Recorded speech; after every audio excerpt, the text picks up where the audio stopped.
Hey guys, Christy here. Today I want to talk about the Dymo LabelManager 160. And as usual, we have this product linked in the description below. I've had this for about 2 years now, and I primarily use it for my small business, especially when we do like farmers markets. I like to bring it along and use it to create the labeling for the price tags or any other information that I need out in my booth.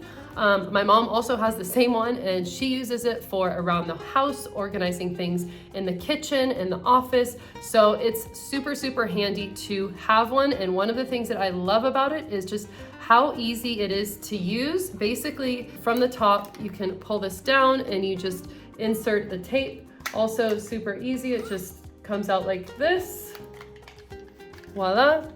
And then stick it back in and shut it. And then basically just a quick review on how to use it. Here is the power on button, and then you can just type in whatever it is you want to print. So let's just say label, and then you go up here and you press print.